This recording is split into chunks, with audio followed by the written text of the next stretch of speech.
Hi, I'm Tony from Hump Up Gaming, and today I want to share an experiment with you. It's nothing groundbreaking, but it's taught me so much and I want to share those lessons with you. If you've watched my channel before, you'll know I usually create tutorials on how to script different things in Roblox. But today, I'm showing you the game that I made in 24 hours and going through the things that I learned. I suppose the first question is, why would I try and make a game in 24 hours? Surely it's going to be a bit rubbish, right? Well, maybe, maybe not. We'll see towards the end. So why did I try and create a game in 24 hours? What did I achieve by that? Well, the background to that is that I've been working on the Roblox platform for the last couple of years and I've learned a lot of stuff. But during those 2 years, I've only been working on one game. I tried to make a game which I thought would really stand out, make something a little bit different. And ultimately, it's ended up being really rubbish. At the time, I thought it'd turn into something really good and nothing ever really happened with it. So I thought if I can take the idea of doing what I've done over those 2 years and condense it down into a short time, I'm going to learn so much. It'll show me what I can do in a really short period of time. It'll also show me what I do know and what I don't know about game development. Now, for me to get started on this, I had to set myself some rules. First of all, I only have 24 hours. Let's be clear on this. This doesn't mean I'm going to be sat in front of my computer for 24 hours a day without taking a break or going to sleep. Roblox is my hobby. I'm a full-time dad and I'm a full-time software engineer. So this means that I need to step away from the computer, and the 24 hours will be actually 24 hours of development time broken down over a number of days. And this is a really key piece for me, because by doing this, it allows me to find out how long it really takes me to get 24 hours of development time put in, as well as what can I achieve within those 24 hours. Other rules will be that I can use items from the toolbox. I'm not a builder. I'll get round to that skill at some point, but not right now. Because I can script, I'm not going to allow myself to use any scripts from the toolbox. Also, they're generally rubbish, so I don't particularly want to. But I can use scripts that I've previously created. Mine may also be rubbish, but it's my rubbish, so that's alright. And finally, I can use AI if I need it, but generally I plan on staying away from it because this is more of a learning exercise to try and see what I can do with my current knowledge and help me find out what I don't really know about game development. I kind of changed it as I went, just to see what I could get done in this short period of time. So I started with a blank project, got myself a random bowling ball, and set to starting to make the bowling mechanic. I felt it was fairly straightforward. I was gaining confidence that I'd get something done really good in a short period of time. So I decided that I should really add a bowling animation to try and give the game a better feel to it. This was the first time I'd done anything with animations, so it started to slow me down, but I kind of got the feel. But ultimately, there's no surprise that it was my first animation, so it wasn't that great. But I did learn about animation events. So I added some into my animation in the hopes that I'd use them later. I had really high expectations, but unfortunately never really got to use them. And one of the reasons for that was because no matter how hard I tried, I just couldn't get the animation to play when I was holding the bowling ball. I searched the forums, I went on to ChatGPT, nothing really helped. If you guys know why that might happen, please comment down below. After creating an animation that I ultimately wasn't able to make work, I decided it was time to move on to the aiming mechanic. I was so conscious of time at this point in creation of the game, but I had to accept that it was something I couldn't get to work and maybe I could come back to it later. So the mechanic that I wanted to put into place was something that I'd seen in all box battles. Now getting it right proved to be a little trickier than I expected. Started off it was pointing the wrong way, then it wasn't attaching. It was even halfway up the play, I just kept getting it wrong. But finally I got it working, only to notice that it shouldn't be a server script. It should live on the client because this is something that's helping the player. And none of the other players are really interested in what the aiming mechanic is doing. So I updated the script so no other players could see the aiming mechanic for that player. So I was feeling a bit more upbeat now I'd managed to get something working how I'd imagined it. So I decided to add power-ups to the game. Now looking back, it probably wasn't the best idea. Anyway, I got a model from the toolbox, created the code to randomly spawn some crates which would give my players some special abilities. and I decided on 3 special abilities. The first was babies, and this would spawn 10 clones in front of the player, and each clone would bowl a ball to the closest enemy that they had been spawned there. So you could have up to 10 hits on one single enemy, but each hit from a baby would be substantially less than what a normal ball would achieve. The second one was bro, like a brother. This would spawn 1 clone, and that would constantly move with the player. And when the player bowls a ball, the bro would bowl a ball, so you'd end up doing double damage to the enemy that you're trying to attack. And the third one was big boy. So big boy would increase the size of the player, double the size, but at half the speed. But if you did manage to hit the enemy, it'd take full damage. From my 3 power-ups, I decided to start with the big boy power-up, just because I thought this would be the easiest one to implement. So I copied the code from the basic ball and started editing it.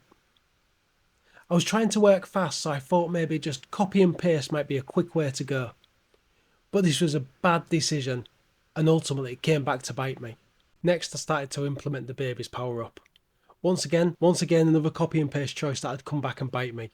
But I was able to create the clones pretty easily, and then I was also able to scale the clones down this time, but I was able to use the same logic that I'd used for the big boy where I'd scaled him up. Next I needed him to attack, but Roblox Studio just bombed on me. Frustrated and blaming the rubbish IDE that I was working with, I was able to get started again, and after a little issue of them spawning on top of each other, I was able to get them to move towards the target. Next I had them equip the ball and bowl it. I can't remember why they were spawning on each other's heads, but the clone wall always looks pretty cool. I was eventually able to get rid of that by destroying the clones after they had done an attack. But when I looked at it, it felt like a rubbish power up. It just felt boring, there was nothing exciting about it. I just couldn't get the feel right. I still wanted them to move towards the target player before they actually made the bowling attack. But the best I could achieve was either a mini clone statue that didn't move, or a statue that just slid towards the enemy. Ultimately, it looked and felt a bit rubbish, but I was working to a tight deadline, so I had to move on. Taking code from the baby's power up and the big boy power up, I set to and made the code for the bro power up. I was able to get the clone to spawn next to me, but he just wouldn't animate. I really wanted the clone to be an exact mirror image of the player and just following him around, but at one point it just felt like the best I could hope for was having a lifeless corpse being dragged around beside the player. But with a little more work, I was able to take this lifeless corpse and turn it into a lifeless sliding statue with some serious lag. It wasn't great, but after a bit more changes to the code, I accepted it was the most I could hope for with the time limit that I had. Moving on to the next part, I took on the bowling functionality from the baby's power up and added it to the bro power up. The clone would bowl and disappear as I wanted it to, but again it was just left feeling rubbish. There was nothing about it that made me say, oh yeah, I want to play this game. With the bro code completed, my heart sank. I realised my copying and pasting had come back and bit me. At some point, I deleted the big boy script. So losing valuable time, I had to recreate it. I worked as fast as I could, and once again not learning from a mistake, I found myself copying and pasting more code to get the big boy script working. It's just shameful. Looking back, I'm embarrassed about it. I was still missing some code to target a closest player, so I jumped over to my old game and grabbed some code that I'd previously written. So with the 3 power-ups in place and a self-imposed deadline, I felt it was time to make the game feel a little more like a game. So I jumped over to the toolbox to look for a lobby, and I was not disappointed. I came across exactly what I was looking for. It was a full bowling alley. I've got to learn how to create models at some point, but until then, I'll just be happy with what I can get from the toolbox. Having this model gave me another idea for the game because it came with a load of bowling balls, and what if I could include them somehow in my game?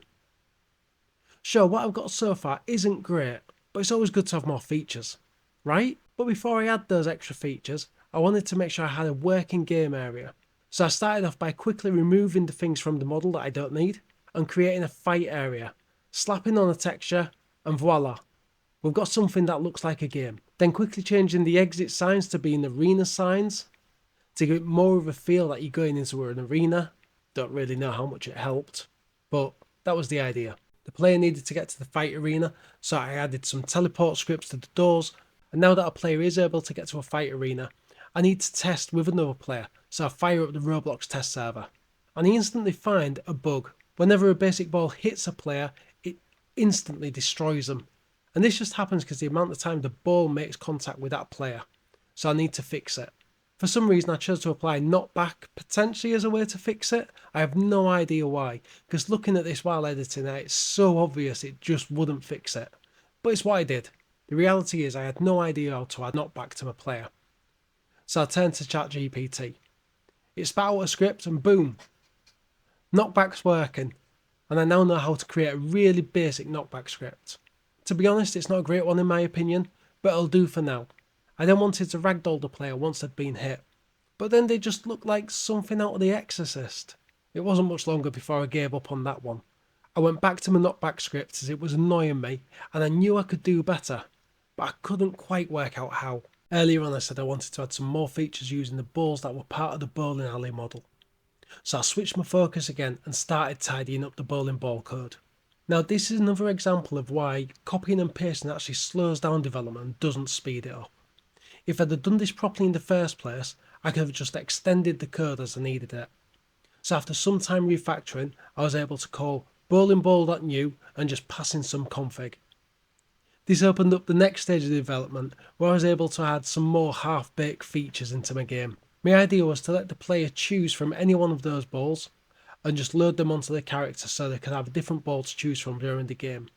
Each ball would have a different configuration, so there'd be pros and cons over choosing one ball over the other. I find setting up the UI to be really fiddly, so I grabbed the UI from the dev forum and I just dropped it into the game. I was really conscious that I was coming towards the end of my time, so I had to work fast, and in a fairly short time I had a shop GUI put together. The next stage was to let the player choose the ball that they wanted and create a different configuration so the player could choose a ball based on their playing style. Properties I chose to include were cooldown time, hit damage, regen time and a maximum speed. After a little test I was happy all the new functionality was working, so with a bit of time left I went back to the brother power up to try and fix that. Ultimately I couldn't get it working how I wanted, so I just accepted the lag and moved on with finishing the configurations for my main balls. I wanted to add another configurable item, so this one was stun time. I figured the more configurations we got the better. I was now at a point where I expected the game to look and feel reasonable, but it didn't. It was still really rubbish. It had some half-baked functionality in there, it had half-baked ideas, it didn't really feel that great. I couldn't quite work out why, so I decided maybe auras would be the answer. So I jumped onto YouTube, and after a little bit of playing, I realised that with my time limit, I'm not going to learn how to create auras, or at least I'm not going to learn how to create some good ones. So I jumped back to the toolbox and found some really good auras that I could use from there. With the auras in place, I then realised I need to add some sound effects. But by now, I was just kind of accepting my game. So by now, I was accepting that my game's probably going to be pretty bad. But equally, when I think about it, 24 hours to create a game, maybe I was setting my sights a little bit too high. So as I come close to my deadline, I realised that I've not given every ball a custom configuration. So I went through each one in turn and updated the value. So now every ball has its own pros and cons for the reasons why you'd choose it. And just like that, my game development time was up. When I look back on the game that I've created and what I've learned, I can see that I've got a game that's flat and lifeless, and ultimately, it's rubbish. It's not really any fun to play.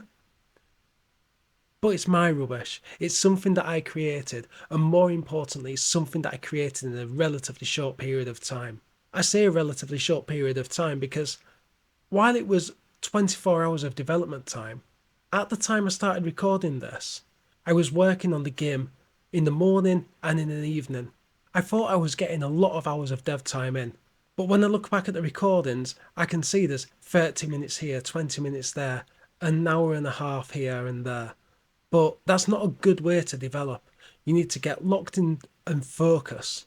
So ultimately, with the breaks between doing any development and sitting down and actually doing any scripting, It took me in the region of 3 months to get this thing together. If there's one thing I've learned from this game, it's to change my schedule. But I learned so much more than just one thing. I don't develop in the morning anymore. It's all in the evening. When I finish work, once I've sorted everything in the evening, I then sit down and lock in for a good 4 hours of game dev time. The amount of stuff I'm getting done now compared to what I was doing then is amazing. It just required me to make a small shift to what I was already doing. The next thing is to time myself on the actual time I'm spending writing the game. Because you may think that you're spending a lot of time at the computer, but how much of that is effective time? And it's how effective you are with your time that can make a real difference. Also, at the beginning of this, I didn't have any planning. I didn't think about anything other than it's going to be a battleground game and it'll be all focused around bowling. I just kind of went for it. I'd heard about the game design document, but it didn't seem to apply to me. Just because I was making stuff for me. Yeah, I want other people to play it, but it's for my own benefit, for my own enjoyment and entertainment. But that's just the thing. I do want people to play it. So for them to play it, one, it has to be good, but two, it has to be finished. Or at least finished to a state where people can play it. So planning up front helps dramatically. It helps you identify where the scope creep is, probably what's going to be too big, what is going to move the game forward, and what's going to make it a better game. While we're on this game design document thing, creating this game has helped me identify that there's so much I don't know about game development. I first came into this thinking that game development is just writing a bunch of code, and if you put the right things in the right place, you end up with a game. And if the idea is good, it'll work. But there's so much more to it. I now see the subject of game development really differently. But I love the subject of game development so much more for it. There's so much to consider and things that I've just never thought about before. There's obviously the lighting and the sound.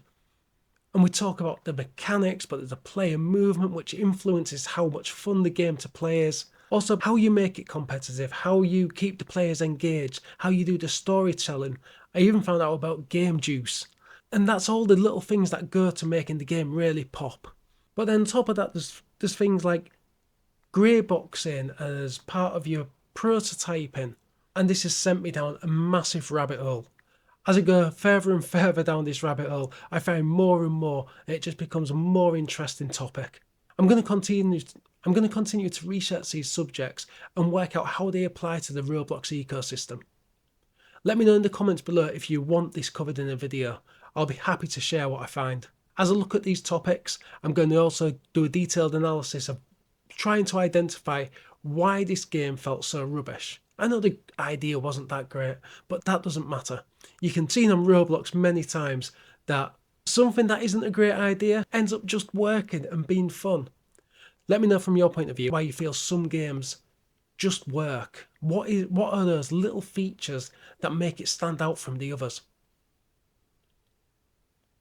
If you have any thoughts on what I should do next or what I can research to level up my game developer skills, let me know in the comments and I'll happily share everything as I go along this journey of learning how to become a better game dev. If you've been building a game for any length of time, or even if you're just starting to get into game development, I highly recommend doing this little experiment. It has so many benefits. It can be a nice change from the game that you're currently making, that you've been focused on for so long. It'll bring a new perspective on your game, and it's just fun. If you do it, let me know. I'd love to see what you've created. Anyway, that's it from me today. I'm Tony from Hump Up Gaming. I'll see you in the next one.